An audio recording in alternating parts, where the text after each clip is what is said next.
Hi, my name is Andrea from Metal Brews. I'm here with Fernando Ribeiro, frontman of the legendary band Moonspell. How are you, Fernando?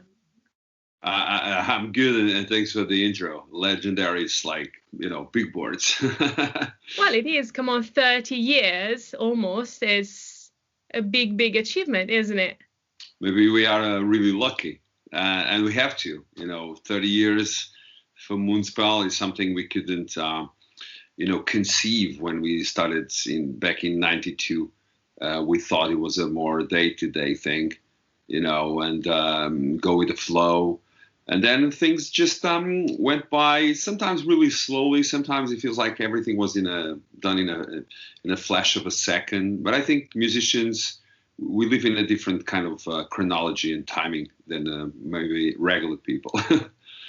I see. Well, it's absolutely fantastic. It's a great achievement, but also means that you're really good because otherwise people would not have followed you for 30 years.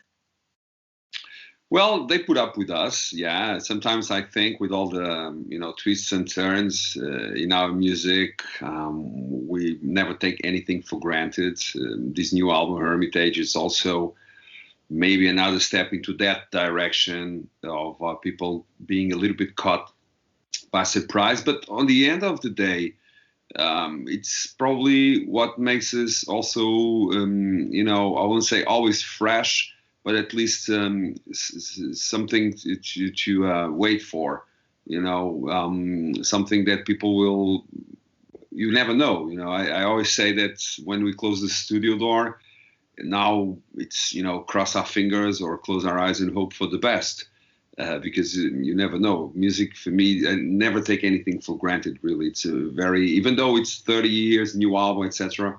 I think every year I spend more with Moonspell, I feel even more that all will be temporary. That's for sure. Obviously, there's great legendary bands that have celebrated 40, 50 years of career, but those were different times too. There was room, for this kind of celebrity.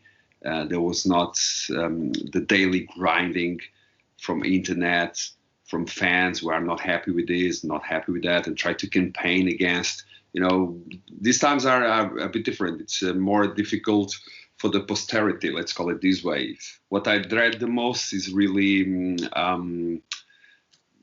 just lose our mojo, just lose our capacity of creating stuff that we find interesting, so to speak. For me, it's a true honor, as I mentioned before, also because Moonspell is one of the first bands that introduced me to metal. Not the classical that, well, of course, Iron Maiden, Metallica, but I heard you guys and I was like, I love it. And then it all started that way. So it's a true honor to be here with you today. So you mentioned, of course, your last album, which is really different. And how did it come to life? Can you tell me a bit more about it? I know you already spoke extensively about it, but tell me a little bit. But it's not a problem. I mean, I like to talk about the album, and sometimes I just get carried away. Not because, I'm obsessed about our own music. I think I have a very respectful and deep connection with the fact that I'm a musician in Moonspell. But also on the other hand, I think sometimes, the musicians just exaggerate their own importance. And it's like, I look up like to other bands, like when you were telling me, I also found out metal by, the most popular, the great masters of metal, Black Sabbath, Maiden, Dio. And then eventually what really got me into it was probably lesser known bands or more underground bands like Battery and Celtic Frost. And I think this cycle kind of goes on. And I'm very, that makes me proud that Moonspell can be one of those, initiators for people to get more seriously into metal. But talking about Hermitage, we started writing it in 2017. A lot of people will probably think this is an album like an answer to the pandemic, But everything that's released right now, and especially something called Hermitage, obviously people will see it under these lights. I think there's no way around it. But as a matter of fact, we started writing the album in 2017.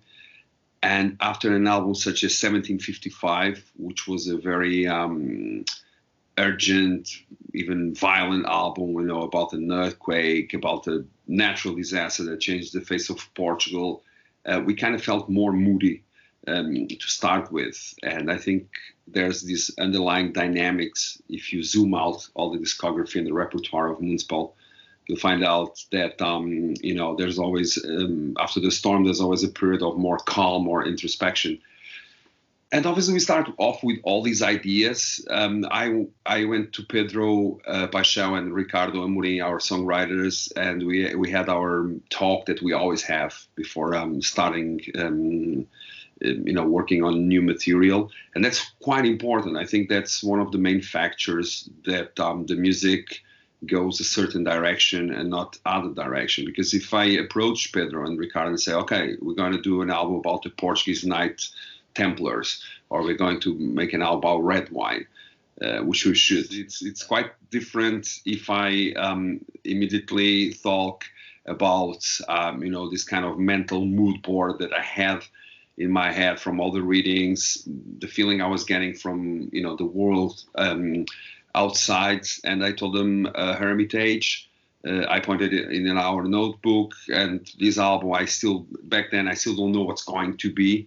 Maybe more following up to Extinct, but then it wasn't really the follow-up to Extinct. It went a little bit further, but that's where we tried to start at. It's going to be about saints, about revelation, about fighting the demons, and also about the fact, at least lyrically, that it has to be a more atmospheric album musically. And why? Because I thought nowadays social distancing is decreed by law. You have to, it's a question of safety, it's a question of sanitation. But I felt already in 2017, it was also around the time I left any kind of personal accounts of social networking, etc. I felt that we were kind of making ourselves hermits to not this kind of romantic, go to the desert, come back with a light to offer to a community, but really isolated people that besides the connectivity were incapable of any authentic connection. And there's a difference between the two words. And I saw a world very fragmented. I saw a world very atomized and pulverized, even in our opinions about sexuality, gender, heavy metal. It's a big mess. And for me, it was like everybody really needed, and I definitely needed, to take a break and change the perspective. And I think we got really carried away by this, particular point of view in order to write the music, too. Because I remember in 2019, before we went on tour with Rotten Christ, I think Pedro and Ricardo had some strings attached. I think they were a bit worried if they went too far, in a way. And I told them, well, you don't know what's too far, because you can't control people's opinion. That's for mainstream music, not for our kind of music, and yeah, I think our fans like authentic. If it's slow, if it's fast, if it's singing, if it's screaming, well, it's going to be a bit of everything. So, we went for it, and just in the process, we were entertaining the thought of coming back to work either with Tu Madsen or with Jens Bogren, two amazing producers. But then I think the soul of this music, the essence of this music, needed also someone like Jaime Gomes Arellano, because he was, I thought we were right, he was so much into this kind of stuff as well. And, with the bands he worked, and even the music he does himself. So, yeah, everything was really important for the different result in the end. I understand. So it started with like your input, this album, and then it kind of developed naturally, combining this sense of the feeling that you had before. How did it work, really? I think that's what expected from me in Moonspell, because I'm a restless mind. I'm very curious. I studied philosophy. I'm always searching for interesting stuff. I'm kind of like a cat. I'm very curious about, unexplored, uncharted territories. I watch a lot of. I watch it with a critical spirit. I'm not the kind of guy that dives for every conspiracy theory, etc. But I like to find out these peculiar themes that I think they were not given enough attention. Obviously, there are bands that talked about hermits before. There are bands that talk about earthquakes before, but I don't think that they commit to that in a full album and also make the music in a filmic way. Sometimes I feel that I'm giving the guys a script, and they're making the soundtrack. Obviously, we just have the videos. We don't really, go all the way at making the movie. But I think it really works for us. I don't know what the method of other bands, but I always found it strange that someone, that the lyrics come last.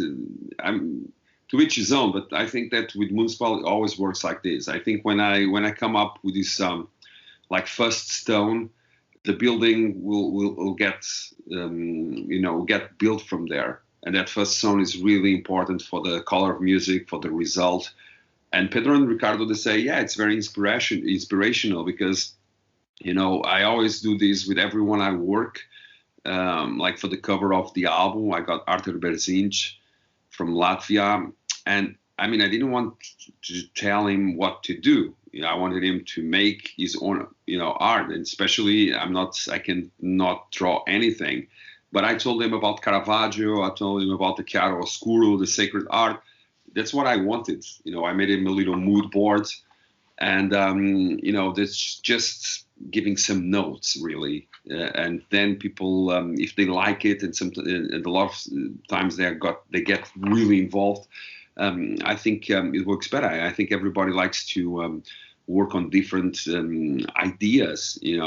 Obviously, metal is focused around your typical Second World War Viking culture. Nowadays, pirate culture, humor, etc. But for me, the albums that really got me were like conceptual albums or albums that I actually learned something from. I like to be entertained like anyone else, but I also like when music has this almost a role like a history book or a fiction book, and it gets you, and it stays with you. It gets you curious as well.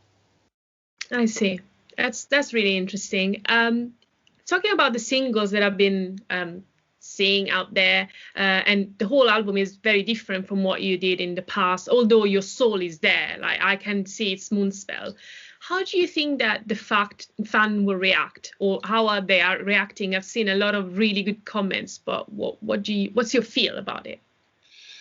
Well, I hope for the best. I hope they like it. Nobody does music to piss off the fans, but also you have to appeal to a lot of sensibilities. I think the reactions, sometimes we focus too much on them. Obviously, they are very important. There's no communication without subject and receiver.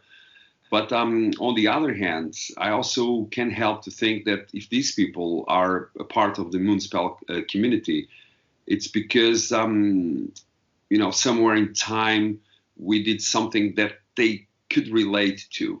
That's the kind of trigger with Moonspell. And obviously nowadays it's a bit overwhelming because today's the release day, so there's a lot of reviews coming in. And, I cannot possibly read them all, which is a good sign because it's a sign that for the good and for the bad, for the worse, our albums are always talked about, But my impression is that the reaction is really good and people are really loving the album. And even if some had an initial shock, because you talk about the singles, it's very hard for us, to send the first soldiers into the battle. We just do it because we think that visually this can tell a bit of the story. We also don't try to spoil it for people. It's a very sensitive process because you have to release something, and Napalm Records is this kind of label as well. Some other bands now that just released the album, but they have a different status. I mean, Nick Cave wasn't putting any singles up. It's my album, but it's Nick Cave, So people, those kind of big artists with a huge fan bases and respect, they can do that, and we have to, kind of compromise between promoting, because it's also a very competitive scene. Today, there's a lot of bands coming out, Epica, Annika, Einger, I don't know how to say their name, but the Nordic band. So yeah, I think it's not like we are putting ourselves in out to say, hey, here we are. We just hope for the best, really. And when it comes to choosing the singles, we try to paint a little bit of the picture, or take a little bit out of the veil. I think we started, as people say, with the bang, with the greater good, because it's a very different song. The vocals, the lyric video, which by the way is not political, but more existentialist, I'll say, more philosophical. Even it doesn't take any political stance. It's just a small anthem definitely for a better world, and what can we do to reach step by step into working better as a community. That I don't believe anyone believes it's happening right now. And also Common Prayers, which is a more typical Moonspell song, I have to say. We really wanted to record with an Expecting None, because the song talks about forbidden love, sexuality, the kind of abuse that especially women were already enforced. Because I just wrote a little piece about Julian of Norwich. She's a very famous anchorite. She lived in Norwich, thus the nickname. And the thing is that even at that time, the male hermits, they were following a call. The female hermits, they were sending to the nunneries by their parents because they were already too old to get married with a noble man, and they got a lot of abuse then. So I kind of bounce between what's still contemporary, because if you look, nothing really has changed dramatically. But in the last decade, a lot of stuff changed, and in my opinion, for the worse. I think nowadays, music also, it's a fine line between being political and trying to speak a message, because everybody's politicized these days. Common Prayers, we also wanted to, it has a more religious feeling to it, but we also wanted to go in 90 meters below ground. Those were recorded in a really cool natural scenario, some caves here in Portugal. Then we had the Empty Theater video, Or Nothing, which is a very moody song, and everybody considered it to be really a risk. But also sometimes I say, well, we had songs like this in the past, like this. We had Domina and Extinct. We had, other songs, Magdalene on Sin. So it's not the first time we do a slow, emotional song. And I think that we also wanted people to find the more vibrating part of Hermitage with the Hermit Saints, which is now to be really cool. And we just released it, and it has really thousands and thousands of views, and which is great, because I think we were never really in a YouTube band, because I don't mean anything wrong. It's just that people sometimes just choose to listen to the music always on the YouTube, which doesn't have a great sound. And I think our fans like to listen to the vinyl and to the CD mostly. Yeah, but it's hard to choose, and I'm glad for that. Finally, the album is out, so that people can have the better picture of it, because yeah, it's hard to tell the whole story when you can't tell the whole story, But you did a really good job. Speaking of the great good, it is accompanied by this very strong lyric video, and from what I understand, you wrote the script of this video. Is that correct? Yeah, I teamed up with Guilherme. Guilherme is our video director. This time around, we chose also to shorten the distance because there's no live shows, etc. So we decided to make more, go heavy in the content. That's why we have 4 videos. We never had 4 videos before, 1, 2 videos. And we had to use our imagination because the money is still the same if you do 1 or 4 or 10.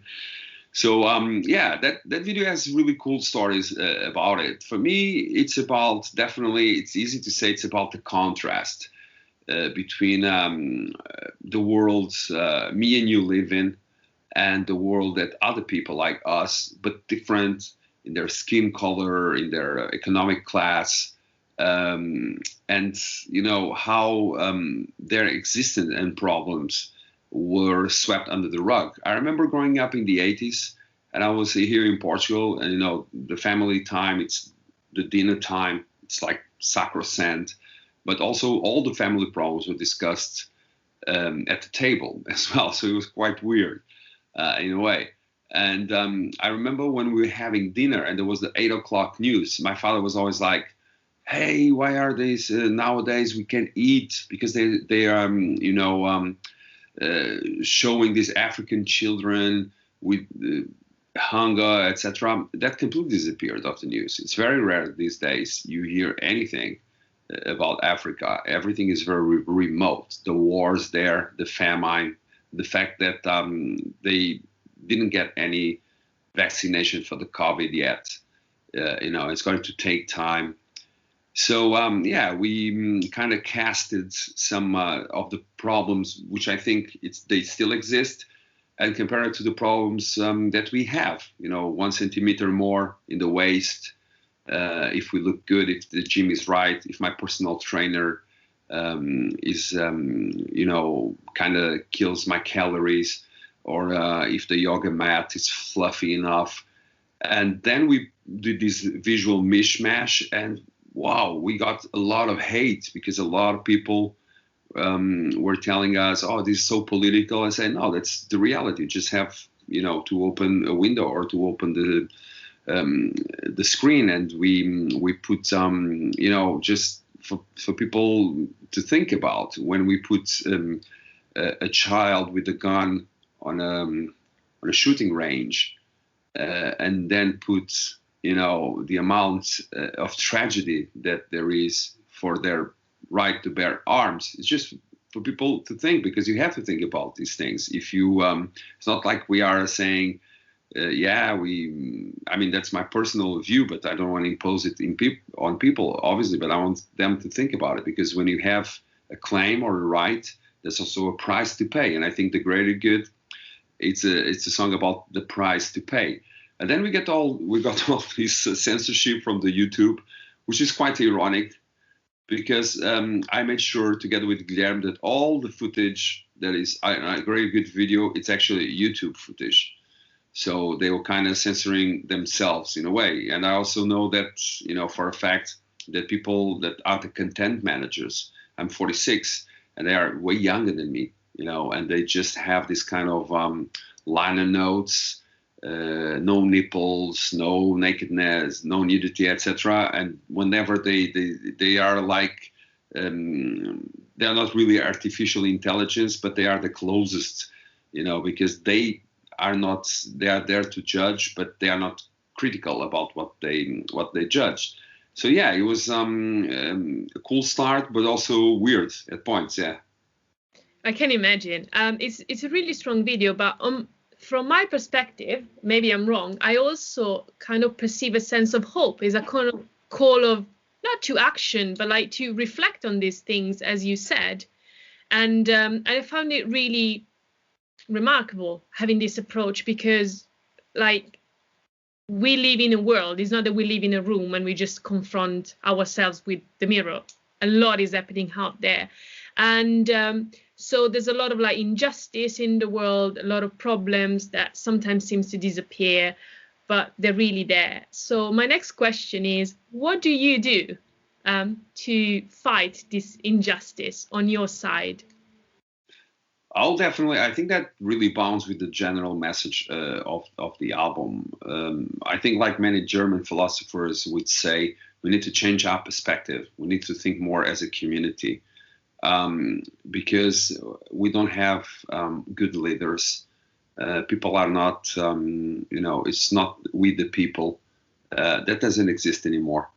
And this is not a conspiracy theory. It's the way that the world is built right now. Even with the pandemics, some people are lucky enough not to get sick. Some people are unlucky and they get sick, and sometimes they die or they go to hell through hell. But at the end of the day, sick or not sick, the pandemic has affected our lifestyle, our hope, our relationship with ourselves, and especially with the others. It's not like it's going to be really crazy if that happens. That when the quarantine is over, everybody goes out in the street in this post-war folly, and hugging and kissing and drinking. I don't know if we really have the right word for that. Right now, what's happening is that people in Spain, they are like confronting the police because they arrested a rapper because he spoke against monarchy. And then people say, yeah, but he's a criminal. And we say, well, there's a lot of people that are not criminals that are in jail. And there's a lot of criminals, special white-collar criminals right here in Portugal, that they are not in jail. So I think we definitely should improve our sense of community through example. And for that, we need to take a break. And that's the Hermitage thing. We need to be alone, not literally, but be alone with our thoughts, like kind of put some shift some gears down on the speed that we live and on our expectations as well, and probably come back to the community like the hermits did, many of them, with the message of peace and enlightenment, and also of and focus on what's really important, because I think we're very distracted by the accessory and not by the essential, really. So I kind of do that. Nietzsche said that we will evolve to kind of a Jewish Christian society where blame will be the biggest value. And it's quite right. We're always blaming each other. But he also added something that, was very spectacular because he got this right. But on the contrary of the original Christianity, forgiveness will be completely gone. So I think right now the choices are very, very clear for us, for humankind, whatever you want to call it. It's either intolerance or forgiveness. And I think we should choose forgiveness. This is not a Christian value. This is not a religious value. It's something human, and that gets us together, because right now everybody's losing friends because of the politics, of the football, of heavy metal, and I think things just happen because we are not being authentic. You talked about the mirror, and the mirror is broken. And Narcissus is not looking into clean waters anymore. He's looking to a toxic pool, And I think that's the way we stand, and the way that the pandemic spread, and the way they divided people. It's a sign that the world is unprepared, and that probably it's time to take a break. Absolutely. Oh. Sorry, it's Perrin from Notfest, I think. Oh, I have him now. Sorry. It's okay, don't worry. Beautiful words, Fernando. I completely agree with you. Talking about music instead, going back to music, have you got a favorite track on the album? I think so. It kind of changes here and there. I think The Greater Good, in my opinion, is one of the best songs that we ever wrote together. But on the other hand, I think The Hermit Saints is just a really bombastic song. I think it combines what I really like about this album, and it has this metal flavor that really makes me really keen on even wondering when it's possible to play it live. I think it's going to be a song that is going to really grow on people. Well, we have many ideas, and we hope we get to the stage, literally to the stage, that we can really make these ideas come into life. I think that the Hermit Saints video with all this sacred art on the screens, etc., should be really cool to make it live. We also been working with the lasers, which are a little bit psychedelic as well. I would like also to have this huge cross, with light coming from it. And I don't know, it's going to be hard because I think the live scene will come back just more in 2022 with a lot of competitivity associated to it. But on the other hand, I think it's also a good idea to improve the ideas, and a good time to improve the ideas and to bring people into a show like they never saw before. So I think Hermitage is going to be a really cool album to play live. I think it will blend nicely with some of the songs, but also the plan is to look to the repertoire that we played in the last few years, even the classics, and be brave enough, just to change a little bit. I think it's a good time to change and to probably take on the empathy of people that are also very keen in seeing live music again. So yeah, there's a lot to think about. But I'm looking forward to that, and I'm looking forward to make a really spectacular and visual show. I know sometimes it's not about the big production; it's about the tasteful production. That's what I want for Moonspell, definitely.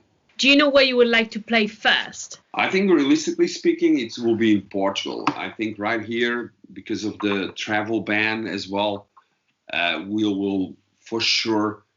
And we have plans on doing a smaller than usual release party in Portugal, but to stream it throughout the world. I have to say, one of my favorite cities to play, or my favorite countries, I don't mean this in a political way, because I know they can be really fucked up in the head as well, it's Russia.